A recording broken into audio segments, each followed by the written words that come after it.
Bryan Salmond here with this man. You've probably recognized, well, first of all, he's dressed dapper. He's dressed very dapper. Radio Rahim, 20 seconds out. He's been doing videos on YouTube for boxing for how many years?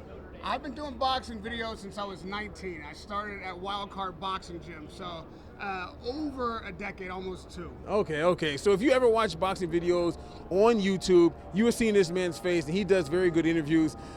Very, very good interviews. But we're here to talk about Terence Bud Crawford and Errol Spence Jr., undisputed at 147 pounds. First of all, coming into this fight, who did you have winning this fight? I've had Errol Spence winning this fight for years, because don't forget, this is 5 years coming. Yeah. So we've had this debate Yes, in we have. barbershops, at the dinner table, all over online for many, many years. And so I thought Spence would be able to pull this off. I thought he's a bigger fighter, the longer fighter. He's been on the bigger stage longer. And when I interviewed them both in New York, I had to admit that I felt like the weight at this time would be a differential. Yeah. I thought, 5 years ago, Spence making 47 would be easier for him. I thought 5 years ago, the experience that he had in the ring would have been a bigger advantage than it would have been tonight, 5 years later, after what Crawford has been through. And so he proved me right, Crawford, that once I saw him in New York and looked at Spence, even at the weigh-in, just the day before, that's what I was gonna ask you, how difficult it was for him to make weight. You could see it in his eyes. I've been covering the sport a long time. I know the signs of a drained fighter. And he didn't make any excuses tonight, to his credit. Nice, yes. But he's a human. Yes. And to drop that kind of weight as a grown man, if you're not 147 pounds naturally, or at least 150, 55 pounds naturally, I think Spence walks around comfortably at 170, maybe even 175. Easy. So for him to come down to 47 right now, I think was very difficult. And that played a part in the fight, even though he would never say so. I think a year and a half layoff coming into a fight with a guy like Crawford, that didn't come help. in rusty like that. No. This is a sport of inches and seconds, split seconds. Yes. So I think his timing was off a little bit. I anticipated that. So I started with Spence, but before the fight got on, I did switch to Crawford. Okay. And in the rematch, You're allowed to do that. It's in both fighters, really. Even though it was a tough night for Spence, he put on a hell of a performance. I know that he went in there and gave all that he had. Yeah. It just wasn't enough tonight, because the disadvantages, I believe, that he started with were 2 big hurdles to overcome, and Crawford didn't miss a beat. No, he didn't miss a beat. Okay, talk a little bit about the fight now. All right, first of all, going inside the arena, they had talked about this fight. You had talked about this fight for years. We anticipated this fight. The crowd inside, I mean, it was electric in there. It was like a who's who that was here to watch this fight. And I thought coming into this fight it would be like that. I mean, Andre 3000 was here. Eminem walks out Terence Bud Crawford. I mean, it was a long time coming, and it lived up to the hype out there as far as like the crowd and the people that came to attend this fight. I'll tell you something, there's Super Bowls, there's NBA Finals, there's the World Series, and these are all hallowed grounds in sports, but there is nothing like a boxing match, especially when it's undisputed, especially when it's been 5 years or so in the making. And even though it's not heavyweights, it's welterweights, as we know. I called it 80s night. Yeah, I like it. The welterweight division, these guys, when it gets down to the best of the best, the speed is there, the power is there. Like I said, it's a game of inches, millimeters sometimes, split seconds. And these guys are fast enough and strong enough to make a difference. So I don't think that there's any sport that can draw on a single night like that. The differential of kind of celebrities. And all socioeconomic, you know what I mean? People saved up their pennies and dollars and dimes to get to the rafters for this fight. And then the ballers came in, dropping the tens of thousands to be ringside. Everybody in one room on one night for something that'll only happen one time. Only boxing can bring that. Absolutely.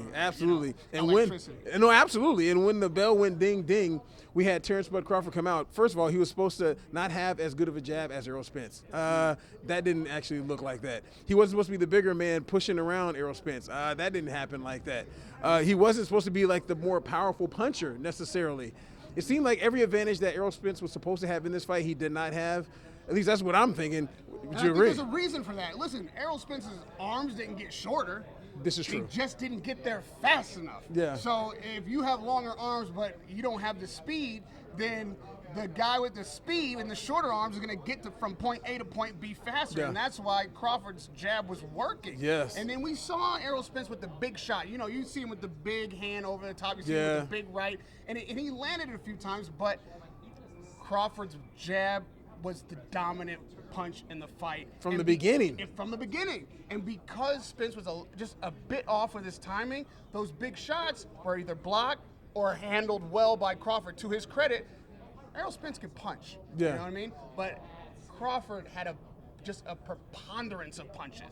He had punch combinations. Yeah. His defense was tight. Body shots, jabs, hooks, right hooks, left hooks, straight lefts. And we saw Spence work the body. I know what his game plan was. Yeah. He thought he was going to slow Crawford down. He was going to walk him down. He was going to beat him up. He was going to hit him with the big shots that he couldn't handle. Yeah. And he was going to it was going to be a war of attrition. And in 12 rounds or less, I know Spence thought he would break this fighter down. Yeah. It just wasn't there for him tonight. No. Crawford had every T crossed and every I dotted. And this is one thing that I definitely want to talk about. Leading up to this fight, Crawford spoke a whole lot about the fact two black fighters, they didn't have to talk trash with either. They were respectful the entire campaign, very respectful, and it went that way after the fight. Crawford, very respectful in the way he talked about Spence. Spence the same with Crawford. They want to do it again. As a black man yourself, how proud are you of the way that they had this event and how well everything went off with these two fighters here in Las Vegas? This is a sport of gentlemen. It really is a gentleman's sport. Yes. And Bring out these tuxedos. Guys that's what I'm talking about. These guys displayed that kind of acumen, that kind of class, that kind of character all the way through. And we got to be honest, like once it got down to the last 48 hours and the press conference got heated, that was the families. That was the trainers. It wasn't the fight. Exactly. And it was, Please say the support team that was like ready to go. Yeah. And these fighters actually calmed their teams down. And the proof is in the pudding, because on the night, we've seen fights in the stands. We've Not seen a single teams one. go at it. Not a single one. All the action was in the ring. Everybody got to see what they paid to see, and none of this madness that nobody paid to see. Yes. And at the end, they hugged it out. Crawford had encouraging words for Spence. Yes. They are agreeing to do it again. Yeah. Really, Crawford could drain Spence again to 47. He appears to be willing to do 154. I was just going to get to That's the a class act right there. Yes. And both guys coming from different states. The cultures are a little bit different, but they came together on this night in one thing that they unified, which was class, sportsmanship, excellence. Yes. They brought everything that they could to the ring tonight. When they do it again, I expect nothing less, probably more from each guy. Absolutely. I'm very proud of them. Absolutely. Very proud. And you touched on it just a moment, but do you think that Crawford will actually do it at 54? And why would you think that he would do it at 54? Is it because of what I think is that he felt so confident against Errol Spence that he's 54, whatever, I can do it again at 54? I think he will do it at 54. It'll be comfortable, like you said, for him. Yeah. I think we all assume, because I assume that Crawford is really a 140-pound fighter. Seems like he's coming up to 47. And so this is going to be easy weight for him to make. Yeah. But wisely, I believe he came in knowing that he wanted to be as big and strong as he could on the night, and probably being a grown man and starting to put on pounds on purpose. Yeah. It kind of gets away from you sometimes. Yeah. You know what I mean? Like, and it won't be easy, like if you're in your 20s or, was he 35? a teenager able to just go up and come down 10, 15 pounds. Once you put it on, it's hard to get it off. And you don't want to. And you don't want to. But I'll tell you what, for all of that having been said, I think the real thing about Crawford is he wants to prove weight didn't matter. Yes. And even though Spence did not use that as an excuse, he knows it's in the back of people's minds. Of course. He knows that Spence was drained. Of course. And he also knows that if he beats him at 154, can't nobody say anything about Nathan. You can and say that's the kind of fighter Crawford is. Yes. And you know what? He let his looks to the crowd and everyone else speak for him after the fight. You know what? I told you so. He had a lot to say to the media members and everything else. I told you so.